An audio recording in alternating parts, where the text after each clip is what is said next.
ಚಲಿಸುತ್ತಿದ್ದ ಕಾರಿನ ಮೇಲೆ ಬೃಹತ್ ಮರದ ಕೊಂಬೆ ಬಿದ್ದು ಕಾರಿನಲ್ಲಿ ಪ್ರಯಾಣಿಸುತ್ತಿದ್ದ 4 ಪ್ರಯಾಣಿಕರು ಗಾಯಗೊಂಡಿದ್ದಾರೆ. ಮೈಸೂರು ಬ್ಯಾಂಕ್ ಸರ್ಕಲ್ ಬಳಿಯ ಅಂಡರ್ ಪಾಸ್ನಲ್ಲಿ ಘಟನೆ ನಡೆದಿದೆ. ಮಗು ಸೇರಿದಂತೆ 4 ಆರ್ಟಿ ನಗರದ ಕಡೆ ಹೊರಟಿದ್ರು.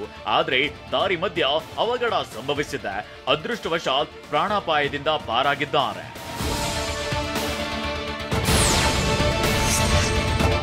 ಬಾಂಗ್ಲಾದೇಶದಲ್ಲಿ ಹಿಂದೂಗಳ ಮೇಲಿನ ದೌರ್ಜನ್ಯ ಖಂಡಿಸಿ ಬಿಜೆಪಿ ಪ್ರತಿಭಟನೆ ನಡೆಸಿತು. ರಾಯಚೂರು ಜಿಲ್ಲಾ ಬಿಜೆಪಿ ಘಟಕದಿಂದ ಪಂಜಿನ ಮೆರವಣಿಗೆ ನಡೆಸಲಾಯಿತು.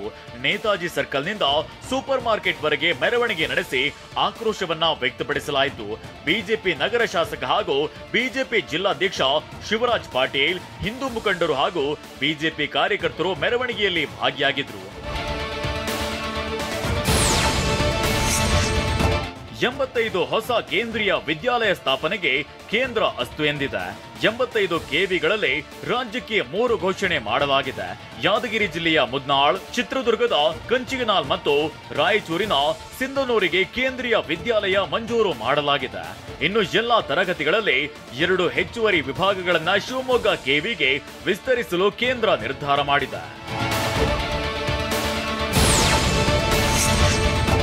ಬೆಂಗಳೂರಿನ ಅಂತಾರಾಷ್ಟ್ರೀಯ ವಸ್ತು ಪ್ರದರ್ಶನ ಕೇಂದ್ರ ಮಾದಾವರದಲ್ಲಿ ಗಾಯಕ ದಿಲ್ಜೀತ್ ದೋಸಾಂಜ್ ಸಂಗೀತ ಕಾರ್ಯಕ್ರಮ ನಡೆಸಿಕೊಟ್ರು. ದಿಲ್ಜೀತ್ ದೋಸಾಂಜ್ ಸಂಗೀತ ಕಾರ್ಯಕ್ರಮಕ್ಕೆ ದೀಪಿಕಾ ಪಡುಕೋಣೆ ಸಾಥ್ ನೀಡಿದ್ರು. ಇನ್ನು ನಟಿ ದೀಪಿಕಾ ಜೊತೆ ಯುವಕ ಯುವತಿಯರು ಕುಣಿದು ಕುಪ್ಪಳಿಸಿದ್ರು. ಕೇಂದ್ರ ವಲಯ ಐಜಿಪಿ ಲಾಬುರಾಮ್, ಎಸ್ಪಿ ಸಿಕೆ ಬಾಬಾ ಸೇರಿದಂತೆ ಹಿರಿಯ ಪೊಲೀಸರು ಭದ್ರತೆ ವಹಿಸಿದ್ರು. ಬಿಹಾರದಲ್ಲಿ ಪರೀಕ್ಷಾ ನಿಯಮಗಳ ಬದಲಾವಣೆ ಸಂಬಂಧ ಯುವ ಜನರು ಬೀದಿಗಿಳಿದಿದ್ದಾರೆ. ಈ ಸುದ್ದಿಗಳನ್ನು ನೋಡೋಣ ದೇಶ ವಿದೇಶ ನ್ಯೂಸ್ ಟಾಪ್ 9 ನಲ್ಲಿ. ಬಿಹಾರ ಸರ್ಕಾರ ಅಲ್ಲಿನ ಸ್ಪರ್ಧಾತ್ಮಕ ಪರೀಕ್ಷೆಗಳಲ್ಲಿನ ನಿಯಮಗಳಲ್ಲಿ ಬದಲಾವಣೆ ತಂದಿರುವುದು ಈಗ ಬಿಹಾರದ ಯುವ ಜನತೆಗೆ ಆಕ್ರೋಶ ತರಿಸಿದೆ. ಈ ಸಂಬಂಧ ಬೀದಿಗಿಳಿದಿರುವ ಬಿಹಾರಿ ಯುವಕರು ಸರ್ಕಾರದ ಕ್ರಮದ ವಿರುದ್ಧ ಪ್ರತಿಭಟನೆಗಿಳಿದಿದ್ದಾರೆ. ಕೂಡಲೇ ಸರ್ಕಾರ ನೇಮಕಾತಿಯಲ್ಲಿನ ನಿಯಮಗಳನ್ನ ವಾಪಸ್ ಪಡೆಯಬೇಕು ಮತ್ತು ಪರೀಕ್ಷೆಯನ್ನ ಎಲ್ಲೆಡೆ ಏಕಕಾಲಕ್ಕೆ ನಡೆಸಬೇಕು ಅಂತ ಒತ್ತಾಯಿಸಿದ್ದಾರೆ. ನೆರೆಯ ಬಾಂಗ್ಲಾದೇಶದಲ್ಲಿ ಹಿಂದೂಗಳ ಮೇಲಾಗುತ್ತಿರುವ ಅನ್ಯಾಯದ ವಿರುದ್ಧ ಈಗ ಭಾರತದಾದ್ಯಂತ ಆಕ್ರೋಶ ವ್ಯಕ್ತವಾಗ್ತಿದೆ. ಅದರಲ್ಲೂ ಬಾಂಗ್ಲಾಗೆ ಹೊಂದಿಕೊಂಡಿರುವ ಪಶ್ಚಿಮ ಬಂಗಾಳದಲ್ಲಿ ಜನತೆ ಆಕ್ರೋಶಗೊಂಡಿದ್ದಾರೆ. ಅದ್ಯಾವ ಪರಿ ಅಂದ್ರೆ ಹಿಂದೂ ಸಂಘಟನೆಗಳ ಪ್ರತಿಭಟನೆಯ ಜೊತೆಗೆ ಈಗ ಕಮ್ಯುನಿಸ್ಟರು ಕೂಡ ಹಿಂದೂಗಳ ಮೇಲಾಗುತ್ತಿರುವ ಅತ್ಯಾಚಾರಗಳ ಬಗ್ಗೆ ಆಕ್ರೋಶ ವ್ಯಕ್ತಪಡಿಸಿ ಪ್ರತಿಭಟನೆ ನಡೆಸಿದ್ದಾರೆ.